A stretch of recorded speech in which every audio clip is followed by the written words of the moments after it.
Hey garden gals and guys, it's Steph with Tiny's Garden, and I just wanted to hop on here real quick because I came out this morning to make a bouquet for one of my clients and it ended up turning out pretty good under my standards. My favorite one I've done this season, so I wanted to share it with you. And I also wanted to include how to make a bouquet when you've got some flowers that have maybe been trampled or are falling over or look a little bizarre like this one. So by some people's standards, this would not work because it's tilted backward, it's at an angle, the stem is a little bendy, but for my standards, it's fine. I'm gonna use it. So I'll explain what I mean here.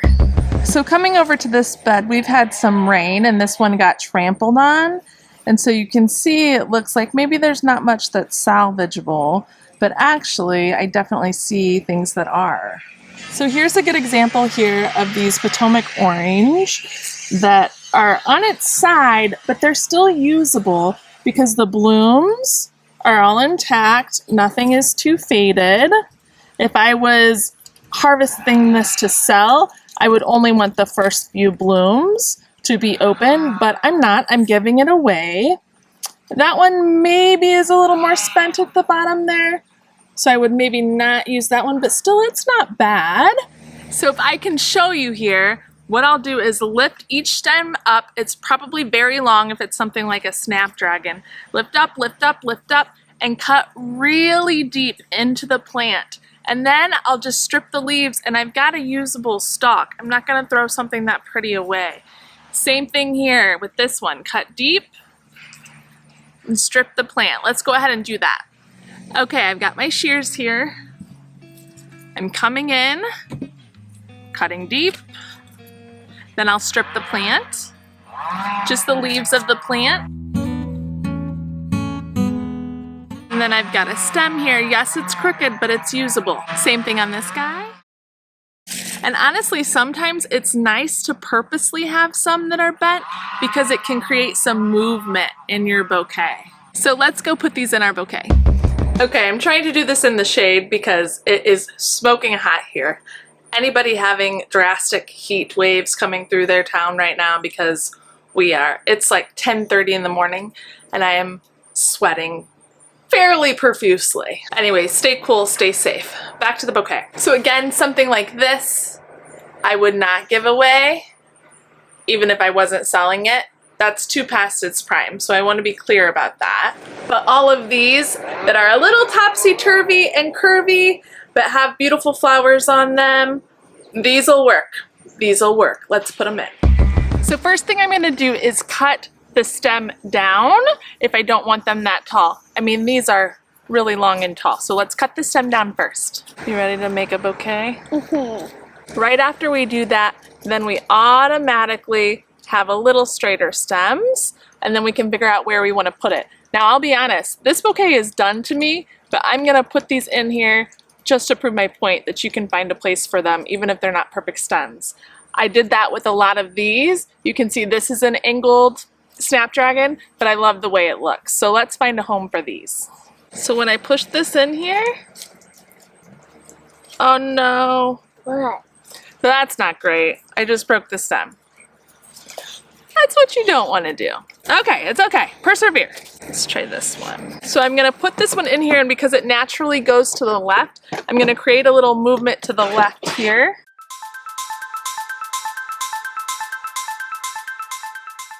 And perfect. Let me step back and see that. Okay, I want it to come just a little more this way. So I'll rearrange up and around.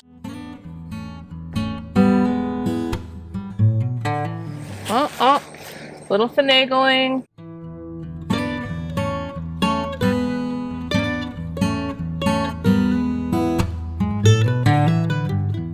There, I'll take that. That works for me. Then with this one, it's a beautiful dark red color. It's Potomac red. I've got a lot of darker colors here. I'm wondering if I can pull it in down here a little bit. So I'm gonna cut this even shorter. Do I want it there or do I want it here? Let's try it back here for a second. It is flowing the other way though. Let's see if we can make it work. Nope, that's facing the wrong direction. Let's go shorter.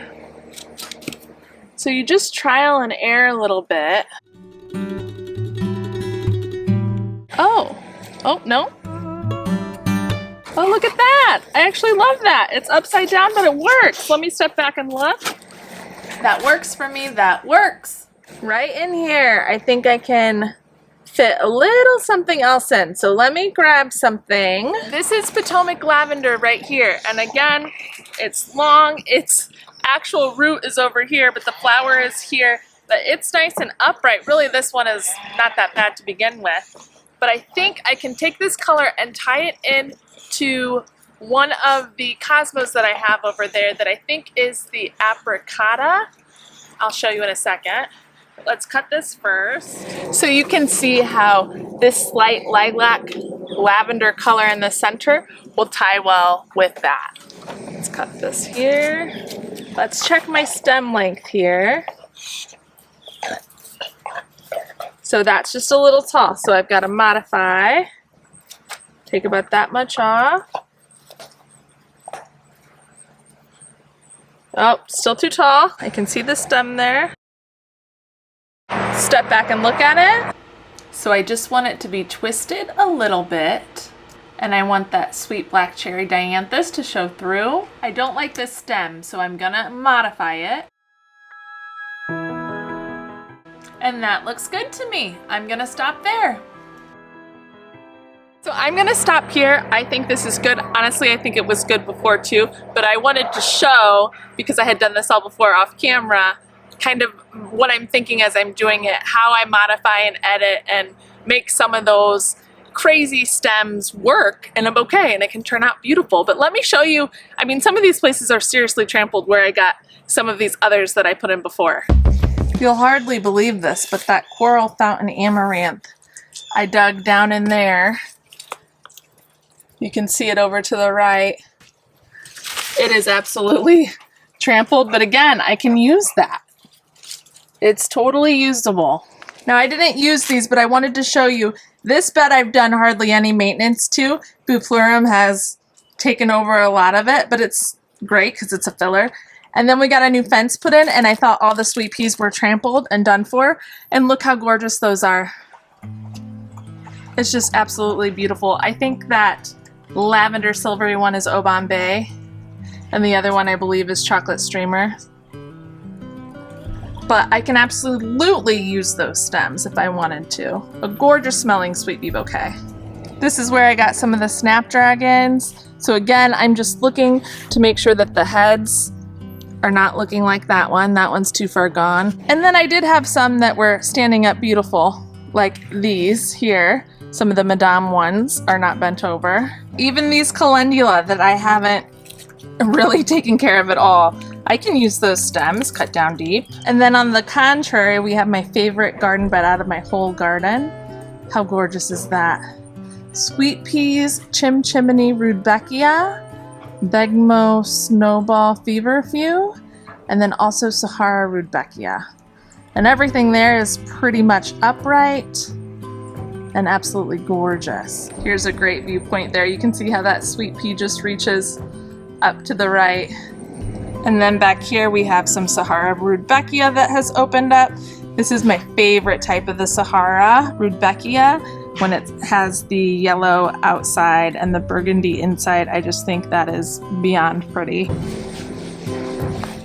And then even this viewpoint, I don't mind. It's wilder. You can really see the reach there, but I love the sweet peas against the black siding. And those chimchimney rudbeckias with the pop of yellow. Oh, I just think it's stunning. And then from back here, you can see the whole picture as well. But that's the first time I've added some height to my raised beds with that trellis underneath the sweet pea. You can't even see the trellis now, but it certainly looks pretty, and I like all the movement that it adds, especially from this angle. This right here is one of my favorite views of the garden. Love it, love it, love it.